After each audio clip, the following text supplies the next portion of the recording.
Miriam couldn't sleep. She hadn't slept well in weeks, not since the day Tola's voice came through that phone like a curse whispered in her ear. Her cousin Saad had become cold too, distant.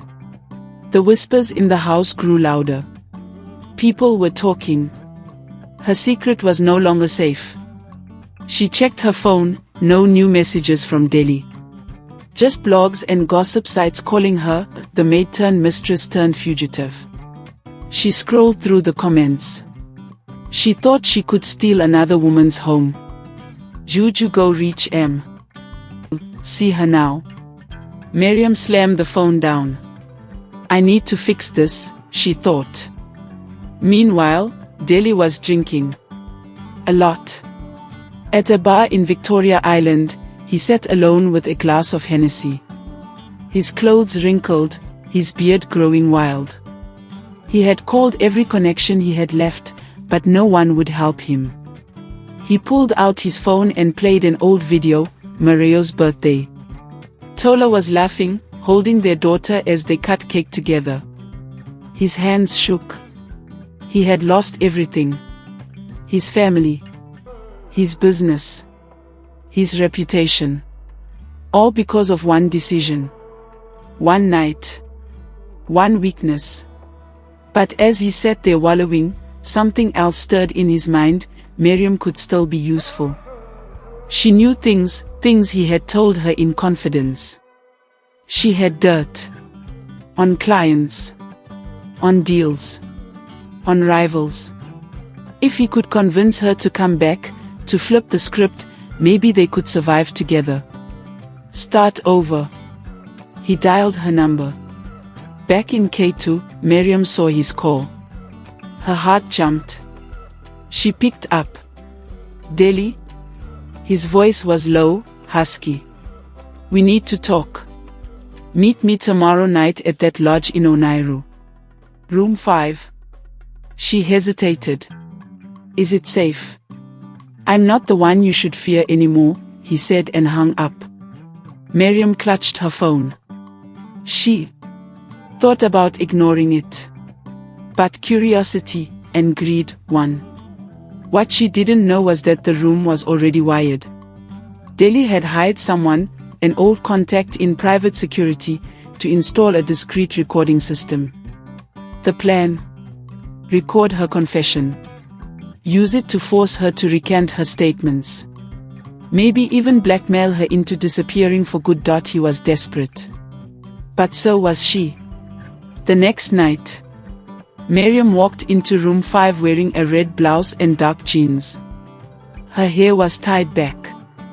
Her eyes were tired, but alert. Delhi stood by the window, arms crossed. You look like hell, he said. She ignored the insult. Why did you call me here? He poured her a drink. Because we've both been used. And we need to get ahead of this. They talked. 4 hours. Miriam spilled everything, how Tola had warned her.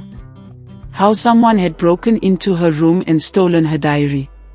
How her cousin had turned on her.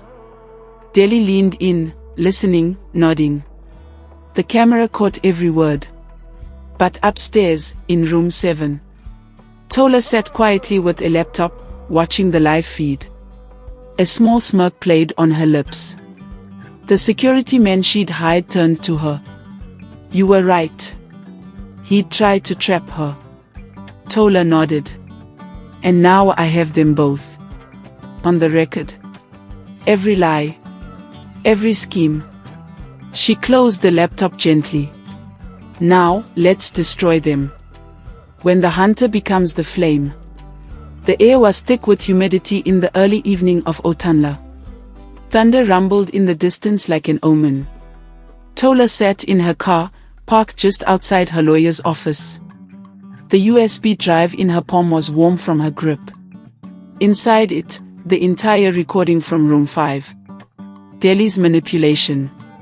Miriam's confessions. Everything. She wasn't shaking.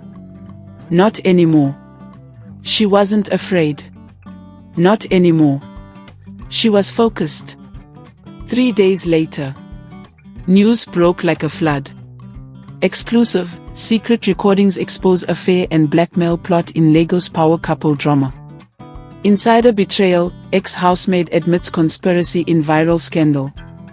My husband tried to bury me, wife fights back with shocking evidence. Tola didn't release the tapes herself. She let a whistleblower do it. Her lawyer, a brilliant strategist named Barrister Faye, made sure it came through the right blog, a quiet but respected one that always verified stories before publishing. The result? Nigerians believed her. And the tide turned. In Delhi's small rented flat in Lekki Phase 1, the silence was loud. He had been fired from the last consultancy firm that agreed to work with him. His accounts had been frozen under suspicion of tax fraud, thanks to a quiet tip from Tola's people. Even his own mother stopped picking his calls. When the tape went viral, he smashed his phone against the wall. Miriam's voice. His voice. The plotting. The manipulation. They had played into her hands. He knew now, Tola had never stopped fighting, she had only changed the battlefield. Miriam, meanwhile, was hiding in her aunt's house in Sagamo. The walls felt like they were closing in. Her cousin Saad had moved out weeks ago. The police had called. Twice. There were now rumors of an investigation into fraudulent activities linked to her previous jobs.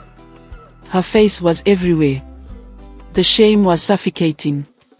But what haunted her more than the headlines was the silence. Tola hadn't spoken to her. Not a word. Not even a gloating message. It would have been easier if she screamed, cursed, or threatened her. But this silence. It felt like a burial. Back at Otanla.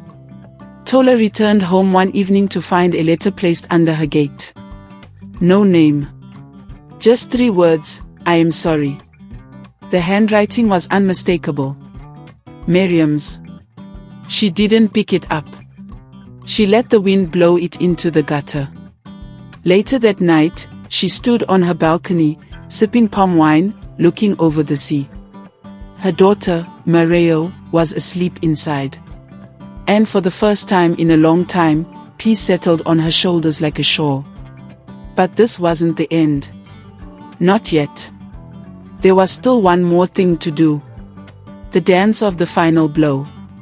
The sun rose slowly over Alkan, bathing the city in golden light, but Delhi's world remained grey. He hadn't stepped outside in 2 days. The last blog post had done enough damage. Ex-executive exposed in secret recording, wife's evidence may lead to charges. His name was finished. No clients. No friends. No money. The only person who hadn't turned on him was himself, and even that loyalty was fading. Then came the letter.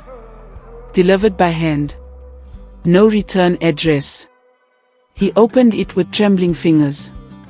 The handwriting was unmistakable this time. Tola's. I thought long and hard about justice. Then I realized. What hurts a man like you is in prison. It's being ignored by the woman who knows all your weaknesses and still chooses not to destroy you.